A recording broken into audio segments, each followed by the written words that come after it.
سوال آپ سے ان کا الحمدللہ اشہد ان لا الہ الا اللہ وحدہ لا شریک لہ وان محمدا عبدہ ورسولہ اللہم صلی علی محمد وعلی آل محمد کما صلیت علی ابراہیم وعلی آل ابراہیم انک حمید مجید اللہم بارک علی محمد وعلی آل محمد کما بارکت علی ابراہیم وعلی آل ابراہیم انک حمید مجید رب اشرح لی صدری ویسر لی امری واحلل عقدۃ من لسانی یفقهوا قولی رب ثبت حجتی وأیدنی بروح القدس اما بعد.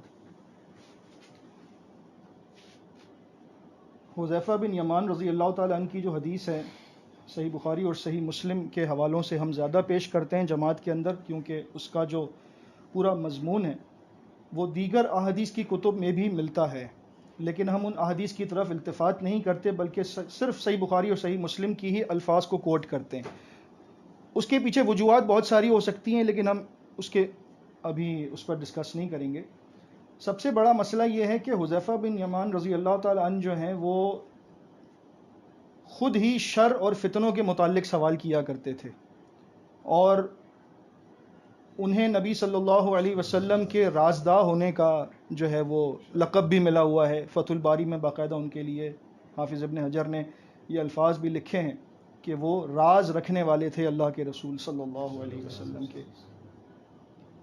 تو ان سوالات میں سے ان کے یہ سوالات جماعت کی حد تک تو بہت مشہور ہیں، کیونکہ ہمارا ساری کی ساری بنیاد ہماری اسی حدیث پر ہے.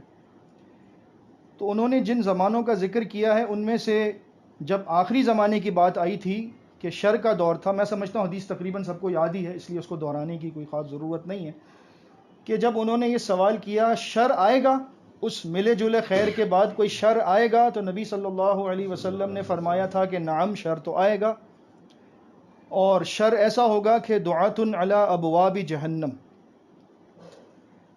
پکار رہے ہوں گے لوگ جہنم کے دروازوں پر کھڑے ہو کر، من اجابہم الیہا قذفوہ فیہا، جو ان کی پکار پر لبیک کہے گا وہ اسے جہنم میں ڈال دیں گے.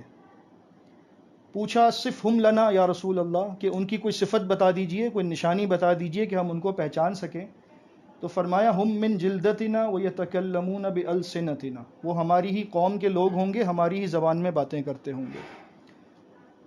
اس کی شرح میں تھوڑا سا اگر ہم جاتے ہیں تو حافظ ابن حجر نے فتح الباری میں، کیونکہ جماعت کے نزدیک سب سے جو مستند شرح ہے صحیح بخاری کی وہ فتح الباری ہے، تلاش حق میں خود مسعود صاحب نے اس بات کو لکھا ہے، اس بات کو تسلیم کیا ہے کہ صحیح بخاری کی سب سے مستند شرح فتح الباری ہے.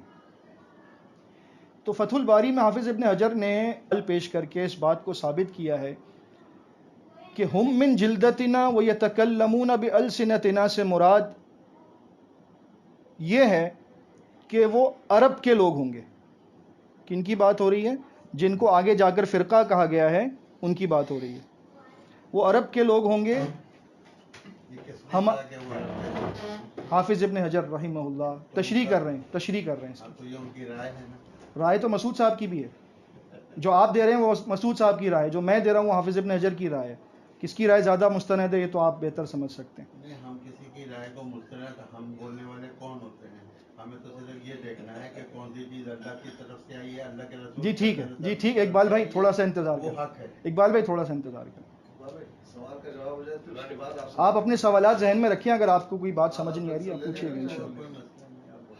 تو انہوں نے اس بات کو پیش کیا کہ وہ ہماری ہی قوم کے لوگ ہوں گے، ہماری ہی زبان میں باتیں کرتے ہوں گے.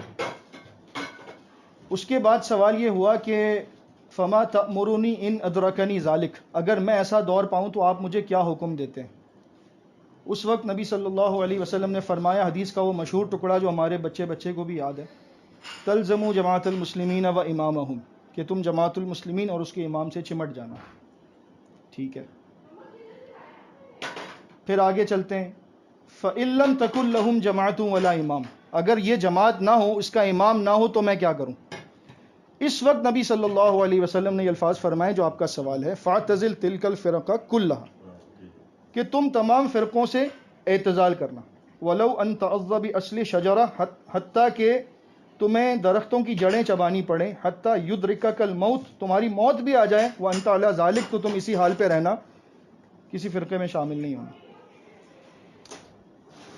اب یہاں پر دو باتیں ہیں، ایک حکم ہے اور ایک چیز سے روکا گیا ہے. حکم ہے جماعت المسلمین اس کے امام سے چمٹ جاؤ. جس چیز سے روکا گیا وہ یہ ہے کہ فرقوں سے الگ ہو جاؤ. ٹھیک ہے. سمجھنے کی بات یہ ہے کہ تھوڑا سا واضح کرنا چاہتا ہوں، کیونکہ جماعت المسلمین کے اندر میں نے بھی یہیں سے دین کو سیکھا ہے، یہیں سے پڑھا ہے، یہیں سے سمجھا ہے، یہیں پر بیٹھ کے لوگوں کو سمجھایا ہے. ہماری ایک مخصوص ذہن سازی کی گئی ہے. وہ ذہن سازی اقبال بھائی کے سوال سے بالکل جھلک رہی ہے کہ جو ہم نے سمجھا ہے وہ تو منزل من اللہ شریعت ہے، اور جو حافظ ابن حجر نے سمجھا ہو، امام بخاری نے سمجھا ہو، امام مسلم نے سمجھا ہو، ابو داؤد، ترمذی، نسائی، ابن ماجہ، کسی نے بھی سمجھا ہو، وہ قول رجل ہے، اقوال رجال ہیں، وہ رائے ہے، ظن ہے، گمان ہے، وہ غلط بھی ہو سکتے ہیں، لیکن ہم نے جو سمجھا یہ غلط نہیں ہو سکتا. دیکھیں یہاں آپ خطا کر رہے ہیں. نہیں، دیکھیں خطا کر رہے ہیں. اتبعوا ما انزل الیکم من ربکم ولا تتبعوا من دونہ. اقبال اور بھائی، یہ مطلب کیا ہے؟ اقبال بھائی تھوڑا سا آپ کو تحمل سے سننا پڑے گا. اگر آپ یہ سمجھ رہے ہیں کہ آپ کو سننا نہیں پڑے گا تو پھر آج آپ غلط جگہ آ گئے. دیکھیں بات یہ نہیں ہے کہ ہمیں سننا پڑے گا. بات یہ ہے کہ جو بات قرآن مجید سے مل رہی ہے ہم تو بتائیں گے نا. میں یہی تو آپ سے کہہ رہا ہوں. شاید بھائی بات دراصل یہ ہے، ایک میں کلیئر کر دوں بھائی، بات دراصل یہ جب حدیث سے مل رہا ہے کہ ہماری لوگ ہیں، ہماری مطلب جیسے ہوں گے، تو اب اس کو آپ کچھ کیا سمجھ رہے ہیں، امام ابن حجر نے کیا سمجھا، ٹھیک ہے نا، تو وہ مطلب وہ زیادہ عالم تھے، ہم تو دیکھیں نا وہ کیا سمجھ رہے ہیں. عالم تھے، مگر جب اللہ نے کہا ولا تتبعوا من دونہ اولیاء تو پھر وہاں یہ بات رک جاتی ہے. وہ کون سی آیت کہاں لگا رہے بھائی ہیں؟ آپ اس کا کیا کون سی آیت کہاں لگا رہے ہیں آپ؟ ولا تتبعوا من دونہ اولیاء کا یہاں سے کیا واسطہ؟ نہیں، ان کا یہ مقصد ہے نا، یہ حافظ ابن حجر تو مسعود آپ اولیاء میں حافظ ابن حجر کو شامل کر رہے ہیں، یہ کہہ رہے ہیں آپ؟ یہی بات تو پھر مسعود صاحب پہ بھی اقبال صاحب آپ اگر یہ کہہ رہے ہیں تو دیکھیں بات یہ، پھر ساجد بھائی بات کا رخ تبدیل ہو جاتا ہے. دیکھیں میں جب ایک جواب مکمل ہو جائے نا پھر آپ اگلا سوال تھوڑا سا پوری بات مکمل ہونے دیں. آپ نوٹ لکھ لیں، جو سوال کر رہا ہوں بات جی پین ابھی کاپی دے رہے ہیں آپ کو. اصل میں درمیان میں بولنے سے کیا ہوتا ہے کہ وہ جو سمجھانا چاہ رہے ہیں وہ وہ بات سارا کس رہ میں؟ جاتا ہے. پہلے ان کو جواب مکمل کرنے دیں، پھر آپ کا اس پر جو اعتراض ہے انشاءاللہ پھر شاید بھائی بتائیں گے آپ کو. ہاں مطلب یہ آئی سی بیٹھے اس لیے ہیں جی جی کہ آپ کو جو دوستانہ ماحول میں، برادرانہ ماحول میں. جی اگر آپ کی سمجھ میں آ جائے ٹھیک ہے. ٹھیک ہے نا اقبال بھائی، تھوڑا سا آپ میرے بزرگ ہیں، ہم سے پرانے ہیں، اور آپ جماعت کی سارے معاملات کو جانتے ہیں. ٹھیک ہے، میں آپ کو کچھ نہیں سمجھاؤں گا، لیکن جو میں سمجھانا چاہ رہا ہوں اگر آپ کو سمجھ میں آئے تو الحمدللہ. جس کو جو سمجھنا چاہتا ہے وہ تو سمجھے نا. آپ اس وقت خالی و ذہن ہو کر سوچیں، نیوٹرل ہو جائیں. اگر آپ کچھ سمجھنا چاہتے ہیں نیوٹرل ہو جائیں. آپ اس وقت چھوڑ دیں کہ مسعود صاحب نے کیا لکھا ہے، میں نے کیا پڑھا ہے. بس کی آیت کا حوالہ دیا، جزاک اللہ خیرہ، لیکن آپ نے بہت ہی غلط کوٹ کیا ہے اس کو. آپ نے اس میں نے قرآن میں کی آیت پڑھی. ولا تتبعوا من دونہ اولیاء کہنے کا مقصد آپ کا کیا تھا؟ آپ مجھے مقصد سمجھا دیں. اس آیت کو یہاں پیش کرنے کا کوئی مقصد تو ہوگا نا آپ کا. تو یہاں خاص بات یہ ہے کہ ولا تتبعوا من دونہ اولیاء کا ایک خاص مقصد موجود ہے. آپ غور و فکر کریں گے آپ کی سمجھ میں آئے گا. آپ بتا دیں، آپ سمجھا دیں اس کا مفہوم. سوال نوٹ کر لیں آپ تاکہ آئندہ بات رہ جائے گی. انٹرپٹ نہیں کرنا. یہ بیچ میں نہ ٹوکیں. پھر بعد میں اس کے سوالوں کا جواب ہو جائے گا. اس کو بعد میں ڈسکس کریں گے. ایسے مزہ نہیں آتا ہے. آپ انٹرپٹ کرتے ہیں وہ بندہ جو ہے ڈسکس ہو جاتا ہے. آپ یقین جانیں، میں آپ کو کلیئر بتا دوں. میں نے اسلم بھائی سے کہا تھا، اسلم بھائی سے کہا تھا جب انہوں نے آپ کا نام نہیں لیا تھا نا، میں نے ان سے کہا تھا، میں نے کہا اسلم بھائی ان کے اندر برداشت کا مادہ بالکل نہیں ہے. ایسا کیا ہے، ایسا کیا ہے، تو آپ نوٹ کر لیں، نوٹ کر لیں، اس کے بعد بات کریں گے. سب دیکھیں یہاں بیٹھے ہیں، سب اس طرح کے لیے بیٹھے ہیں. اچھا کیوں بیٹھے ہیں یہاں؟ سب سے پہلا سوال. نہیں میں یہ نہیں کہہ رہا، میں کہہ رہا ہوں بات مکمل ہو جائے اس کے بعد کر لیں بعد میں کر لیں. یہ تو جب سوال جو یہ اپنی بات مکمل کر لیں نا، بات مکمل کر لیں، نوٹ کر لیں. اچھا چلیں، سوال کو اور بعد میں سوال کر لیں. کوئی سمپل سی بات مطلب جو بتا رہے ہیں وہ سن لیں. اقبال بھائی جزاک اللہ خیرہ، آپ نے بات کو سمجھا. میں آپ کو اصل میں جس طرف لے جانا چاہ رہا تھا نا، یہ باتیں وہ ہیں جو جماعت کے اندر بنیادی ہمارے سمجھ لیں کہ ہماری بیس ہے یہ، کیونکہ میں نے یہیں سے پڑھا، یہیں پر پڑھا ہے. مجھے پتہ ہے اس جماعت کی بیس اس بات پر ہے کہ قرآن و حدیث کو ایک شخص کے فہم کے مطابق سمجھنا ہے، اور وہ شخص ہے مسعود احمد صاحب رحمہ اللہ. ان کے علاوہ کسی کو اس صدی میں کم از کم پچھلی 2-3 صدیوں میں اسلام سمجھ میں نہیں آیا ہے، انہی کو سمجھ میں آیا ہے. یہ ہے اصل بنیادی مسئلہ. اور ہمارے ذہنوں پر اتنا زیادہ اس چیز کا اثر ہے کہ اگر ہم اس کے خلاف، حافظ ابن حجر تو بہت چھوٹی چیز ہیں، اگر ہم کسی صحابی کا قول بھی پیش کرتے ہیں تو آگے سے کہا جاتا ہے یار آپ عجیب بات کر رہے ہیں، آپ صحابی کا قول پیش کر رہے ہیں، ہم آپ کو حدیث سنا رہے ہیں. او بھائی آپ حدیث نہیں سنا رہے، آپ اس حدیث کا فہم مسعود صاحب کا سنا رہے ہیں. اور اس وجہ سے ہم آپ کے سامنے صحابی کا قول پیش کر رہے ہیں کہ جس صحابی نے اللہ کے رسول صلی اللہ علیہ وسلم سے وہ حدیث سنی ہے وہ زیادہ بہتر سمجھے گا یا 14 صدیوں کے بعد آنے والا ایک عالم بہتر سمجھے گا جو خود عربی کا اتنا زیادہ ماہر بھی نہیں ہے اور وہ اہل زبان ہیں، لغت کے ماہر ہیں، ان کو ساری اونچ نیچ پتہ ہے. اس کے لیے میں آپ کو ایک چھوٹی سی مثال دیتا ہوں. منہاج المسلمین میں حدیث لکھی ہوئی ہے، طبرانی اوسط کے حوالے سے، سند اس کی حسن لکھی ہوئی ہے. عالم کے باب میں لکھا ہے کہ عالم کا احترام کرے. نیچے جس حدیث کا حوالہ دیا اس کے الفاظ یہ ہیں کہ جو ہمارے عالم کا احترام نہ کرے وہ ہم میں سے نہیں ہے. کس میں سے نہیں ہے؟ ہم میں سے نہیں ہے. اس حدیث کا کیا فہم ہوتا ہے؟ آپ کو کیا سمجھ میں آ رہی ہے کہ اگر آپ نے کسی عالم سے 1 منٹ کے لیے تھوڑی سی بات کر دی، آواز اونچی کر دی، تو آپ امت سے خارج ہو جائیں گے؟ اس کا یہ مطلب ہے کہ وہ ہم میں سے نہیں ہے. یا اس کو آپ سمجھیں گے فہم اسلاف سے. محدثین نے کیسے سمجھایا، اہل زبان نے کیسے سمجھایا کہ جب کوئی شخص کہے لیسا منی، اس کا مطلب کیا ہوتا ہے؟ لیسا منی کا مطلب اردو میں تو یہ کہ وہ ہم میں سے نہیں ہے. اور اس کا واضح مطلب جیسے مسعود صاحب نے اصول حدیث کتابچے میں لکھا ہوا ہے کہ من غشنا فلیسا منا، جو ہمیں دھوکہ دے وہ ہم میں سے نہیں ہے. تو اس میں لکھا ہے کہ مدلس راوی حدیث میں وہ چیز شامل کرتا ہے جو حدیث میں نہیں ہوتی. تو جو شخص ایک سودا بیچنے میں دھوکہ دے وہ امت سے خارج ہے یا ہم میں سے نہیں ہے. تو جو آدمی حدیث میں ملاوٹ کرے وہ ہم میں سے ہو سکتا ہے، وہ امتی ہو سکتا ہے. یہ سوالات انہوں نے کیے. یعنی ان کا ذہن بھی یہی تھا کہ فلیسا منا کا مطلب یہ کہ وہ ہم میں سے نہیں ہے، امت سے خارج ہو گیا. میں آپ کو اس طرف لے جانا چاہ رہا ہوں کہ مسعود صاحب کو فائنل اتھارٹی سمجھنے سے بہت نقصان ہوا ہے. ہم نے اپنے دماغوں کو کر دیا بند اور ہم اب اس میں کچھ بھی انٹر نہیں ہونے دیتے.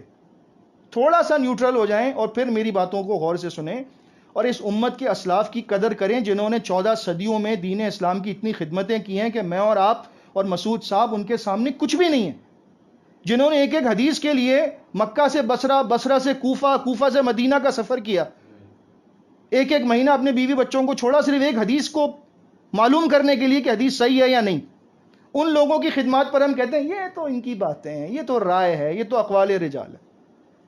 اور ہم لوگوں نے کیا کیا دین کے لیے؟ کچھ بھی نہیں کر رہے. پھر بھی ہماری باتیں بڑی مقدم ہے. کیوں؟ کہ وہ ہماری برین واشنگ جو ہوئی ہے اس کے مطابق ہے، ہمیں وہ باتیں اچھی لگتی ہیں. اب آئیں ایک نئے زاویے سے سمجھیں اس حدیث کو، تلزم و جماعت المسلمین و امامہم کو. نیا زاویہ اس لیے کیونکہ جماعت میں یہ زاویہ نہیں بتایا جاتا.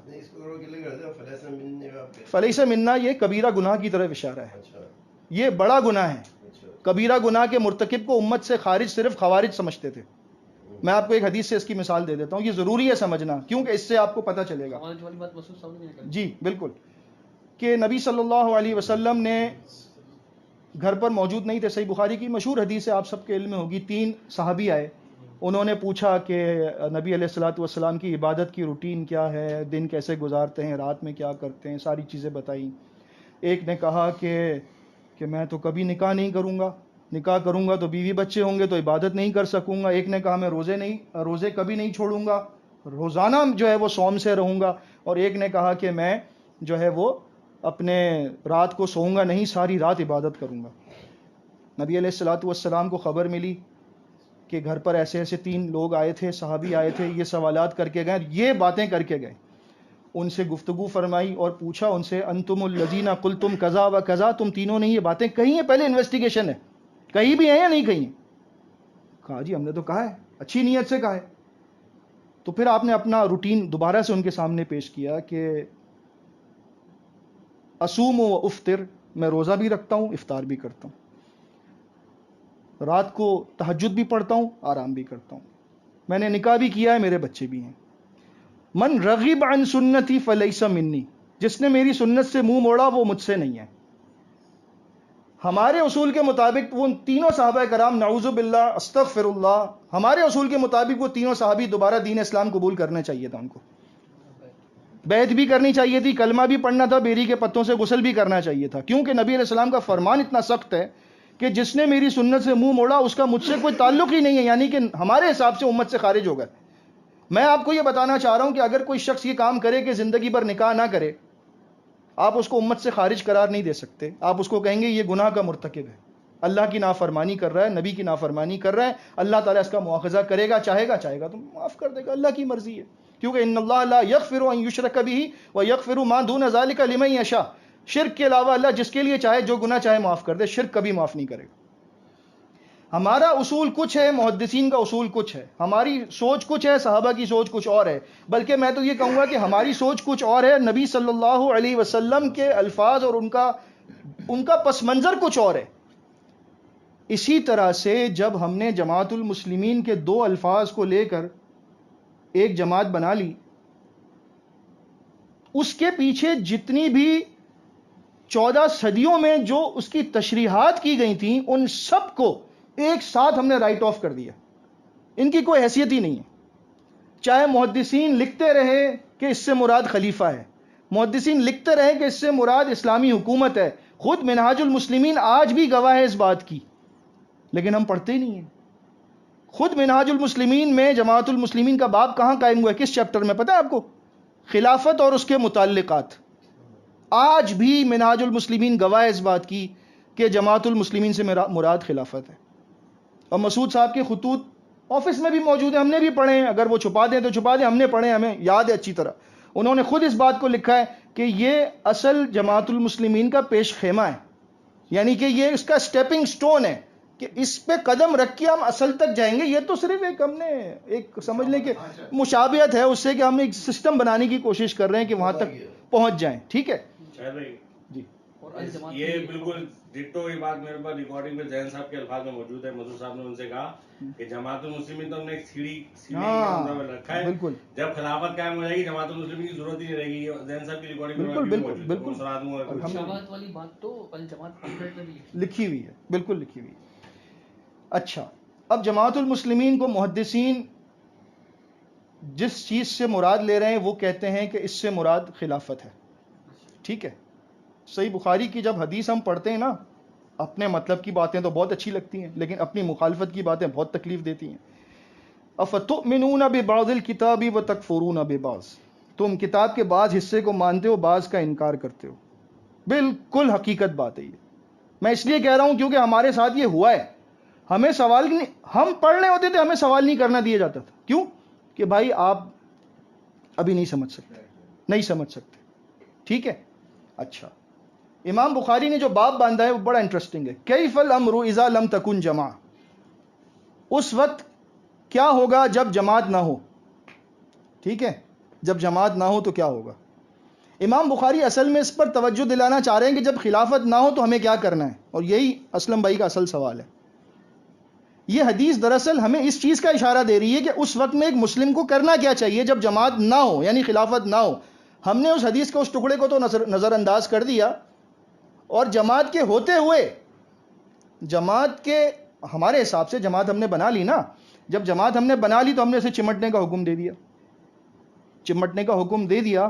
نبی صلی اللہ علیہ وسلم کے صحابی نے جب یہ سوال کیا وہ ہم بھول گئے کہ فَإِن لَّمْ تَكُن لَّهُمْ جَمَاعَةٌ وَلَا امام، اگر جماعت المسلمین نہ ہو، اس کا امام نہ ہو تو میں کیا کروں؟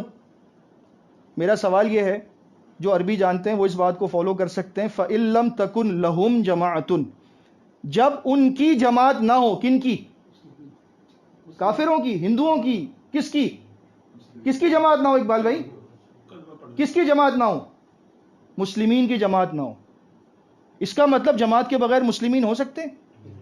صحابی پوچھ رہے ہیں، اور نبی علیہ السلام نے یہ نہیں فرمایا حذیفہ کیا ہو گیا، بغیر جماعت کے مسلمین کیسے ہو سکتے ہیں؟ ہمارا عقیدہ کیا ہے؟ امت مسلمہ ختم ہو چکی تھی، جماعت المسلمین ختم ہو چکی تھی، مسعود صاحب نے 1975 میں جو ہماری کتاب میں لکھا ہوا ہے اس کو زندہ کیا ہے۔ حدیث تو کہہ رہی ہے کہ جماعت المسلمین کے بغیر بھی مسلمین رہ سکتے ہیں، ہم اس بات کو قبول کرنے کے لیے تیار ہی نہیں ہیں، ہم کہہ رہے ہیں مسلمین تھے ہی نہیں۔ مجھے ایک صاحب نے سوال کیا، جملہ معترضہ کے طور پہ بتا دوں، یہ بہت بات ضروری ہے سمجھنے کے لیے۔ کہنے لگا کہ اہل حدیث جو ہے نا وہ اپنے آپ کو مسلم نہیں کہتے، اس لیے تو ہم ان کو مسلم نہیں سمجھتے۔ ٹھیک ہے. تو میں نے ان سے بات کرتے ہوئے کہا، میں نے کہا مجھے آج تک ایسا کوئی اہل حدیث نہیں ملا جس نے یہ کہا ہو کہ میں مسلم نہیں ہوں. مجھے تو نہیں ملا. آپ کو کہیں ملا ہے تو مجھے ضرور بتائیے گا، میں اس سے پوچھوں گا یار آپ مسلم نہیں ہیں تو آپ کیا ہیں. ٹھیک ہے. اللہ کا قرآن تو یہ کہتا ہے وَإِنَّ مِنْ أَهْلِ الْكِتَابِ لَمَنْ يُؤْمِنُ بِاللَّهِ وَمَا أُنزِلَ إِلَيْكُمْ وَمَا أُنزِلَ إِلَيْهِمْ خَاشِعِينَ لِلَّهِ لَا يَشْتَرُونَ بِآيَاتِ اللَّهِ ثَمَنًا قَلِيلًا أُولَٰئِكَ لَهُمْ أَجْرُهُمْ عِندَ رَبِّهِمْ إِنَّ اللَّهَ سَرِيعُ الْحِسَابِ. سورہ آل عمران کی آخری رکوع کی آیت ہے. اہل کتاب میں سے بھی ایسے لوگ ہیں. کس میں سے؟ اہل حدیث میں سے نہیں. اہل کتاب میں سے بھی ایسے لوگ ہیں جو اللہ پر ایمان لاتے ہیں، جو تمہاری کتاب پر ایمان لاتے ہیں، جو ان پر نازل ہوا اس پر ایمان لاتے ہیں، اللہ سے ڈرتے ہیں، راتوں کو روتے ہیں سجدوں میں، اپنے دین کو تھوڑے سے مال کے لیے بیچتے نہیں ہیں. ان کے لیے اللہ کے پاس بڑا اجر ہے. انہوں نے اپنے آپ کو جماعت المسلمین میں شامل کیا ہی نہیں ہے، وہ ابھی بھی اہل کتاب میں ہیں، لیکن انہوں نے اپنے ایمان کو چھپا کے رکھا ہوا ہے.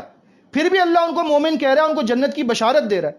اور ہم یہاں پہ ان لوگوں کو جو صرف اہل حدیث نسبت دے رہے ہیں اس وجہ سے کہ ان کو بدعتیوں میں شامل نہ کیا جائے، ان کو بریلویوں میں شامل نہ کیا جائے، ان کو مقلدین میں شامل نہ کیا جائے، ان کو ہم کہتے ہیں یہ مسلم ہی نہیں ہے. بہت ہی بری ذہن سازی کی گئی ہماری. اس وجہ سے میں کہہ رہا ہوں کہ ہمیں اپنے آپ کو نیوٹرل کر کے ساری باتوں پر غور